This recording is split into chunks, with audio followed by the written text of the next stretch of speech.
señor ministro don Guillermo Ortiz Mayagoitia, presidente de la Honorable Suprema Corte de Justicia de la Nación, señoras ministras, señores ministros.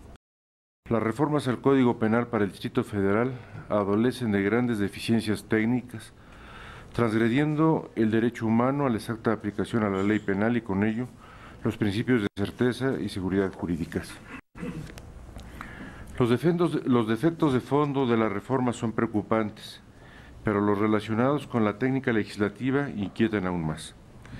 El legislador del Distrito Federal inexplicablemente olvidó que la labor legislativa, en especial la que regula la materia penal, debe respetar la exacta aplicación de la ley. Este derecho, que está previsto en el párrafo tercero del artículo 14 constitucional, obliga al legislador a describir con claridad y precisión el hecho o la conducta que se considera delictiva, lo que conocemos como tipo penal, puesto que la expresión "no hay delito sin ley" significa que previamente debe existir una delimitación del contenido, la esencia, el alcance y los límites de los tipos penales. Así pues, la materia de la prohibición contenida en los tipos penales no debe contener ambigüedades, de tal suerte que sea posible advertir cuál es la conducta sancionable a efecto de que el particular determine y defina su comportamiento, pero también para que la discrecionalidad del juzgador al aplicar la ley no lo sorprenda. Los mexicanos demandamos certeza en el actuar de las autoridades, especialmente cuando están en juego nuestros derechos fundamentales en una materia tan apremiante como la penal.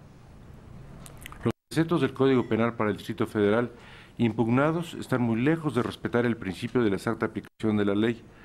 Son muchas las inexactitudes en que se incurrió, pero considerando el tiempo que me fue asignado, solo señalaré algunas. Destaca por su importancia la nueva noción de embarazo. Contra toda lógica elemental e incluso jurídica, ahora se nos dice que el embarazo comienza a partir de la implantación del embrión en el endometrio, pese a que siempre hemos sabido, y así lo hemos regulado jurídicamente, que comienza en el momento de la concepción. ¿Acaso era condición sine qua non cambiar el momento de inicio del embarazo para introducir el plazo de 12 semanas en las cuales se pudiera interrumpir el embarazo? Considero que no.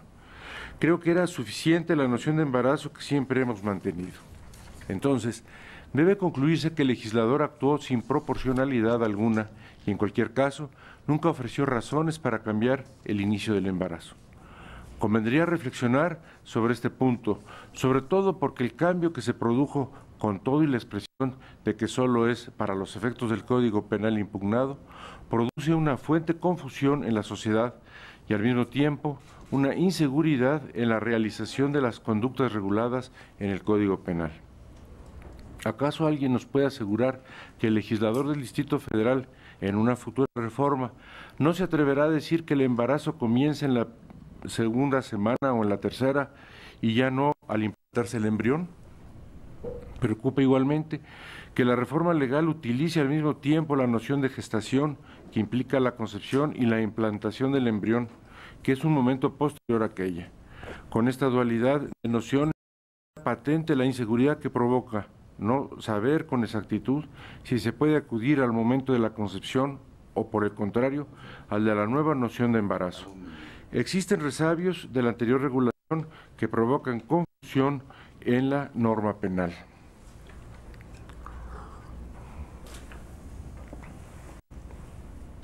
Otra inexactitud consiste en que el legislador no previó de manera expresa un mecanismo con el cual pueda auxiliarse el médico a efectos de determinar el inicio del embarazo, lo cual es elemental y crucial para saber si la interrupción que provoca del mismo está o no está penada, al quedar comprendida dentro de las primeras 12 semanas del embarazo. La certeza que debe tener para determinar este inicio queda a merced de la voluntad del médico, quien puede no querer saber cuándo se inició el embarazo, o de la paciente, que pueda negarse a que le practiquen un ultrasonido. Médico y paciente, en consecuencia, no tienen seguridad de lo que va a pasar, y todo por falta de la correcta técnica legislativa. Una inexactitud más se refiere a la etapa que corre desde la semana 13ª hasta el nacimiento. Les parecerá extraño advertir que, en la reforma legal que impugnamos, el bien jurídico tutelado antes de las 12 semanas es la nada, pues los autores de la reforma sostienen que no hay vida, pero que después de esas 12 semanas solo se protege el proceso de gestación al pretender evitar la interrupción del embarazo, por lo que tampoco hay vida. Entonces, en la reforma legal que impugnamos, la vida no aparece como el bien jurídico tutelado en ningún momento del proceso anterior al nacimiento. Disculpen si me equivoco, pero ¿que no todo el proceso de gestación tiene que ver algo tan valioso como lo es la vida? Si seguimos este camino, seguramente, después del nacimiento de un ser humano, tampoco habrá vida, sino simple existencia. Y a nadie parecerá extraño que una nueva regulación penal indique que se puede prescindir de ella en cualquier momento. Asimismo, la expresión interrupción del embarazo después de las 12 semanas genera inseguridad jurídica, pues como fórmula, todas las cesáreas constituyen delito porque son precisamente eso, interrupciones del embarazo después de las 12 semanas de iniciado. El derecho penal es de interpretación estricta y el principio de legalidad exige que la determinación de los delitos no quede al arbitrio de la autoridad que lo aplique.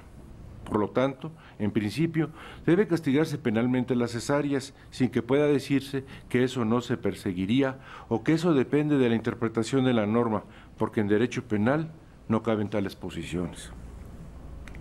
Como resulta absurdo e irracional que se castigue el alumbramiento, debe considerarse que el tipo penal vulnera el derecho al debido proceso sustantivo de todas las mujeres de la Ciudad de México. En tanto, existe la posibilidad de que las persigan penalmente por el simple hecho de dar a luz. Por otra parte, la noción de aborto forzado que se tipifica en el artículo 146 del Código citado, en el sentido de ser la interrupción del embarazo en cualquier momento sin el consentimiento de la mujer embarazada, provoca otra inexactitud igual o más. Uno de los elementos que definen este aborto forzado es la frase "en cualquier momento". Sin embargo, de modo contrario a toda seguridad y certeza jurídicas, la forma en que está redactado provoca dudas razonables. Así, por ejemplo, puede interpretarse que ese momento comienza a partir de lo que para la reforma impugnada se considera embarazo, que es la implantación del embrión en el endometrio, pero también a partir de lo que se considera aborto, es decir, de la 13ª semana en adelante. En consecuencia, no queda claro lo que se quiere regular con la expresión aludida. Por eso cabe preguntarnos si esta es la seguridad que nos merecemos los habitantes de la Ciudad de México.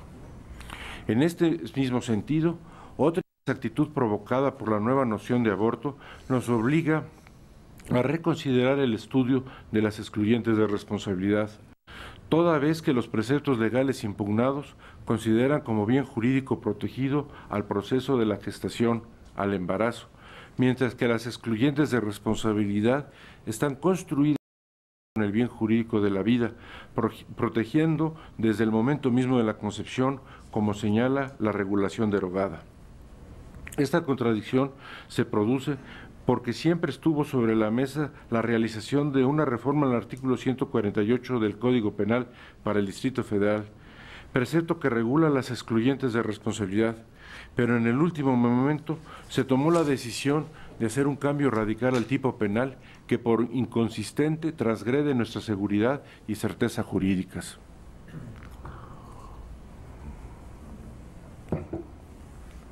Todas estas inexactitudes lo que provoca, por decir lo menos, es ambigüedad e incertidumbre. Por eso solicito a ustedes, intérpretes supremos de la Constitución y defensores de los derechos humanos y de la vida en particular, la declaración de invalidez de los preceptos del Código Penal para el Distrito Federal que las prevén.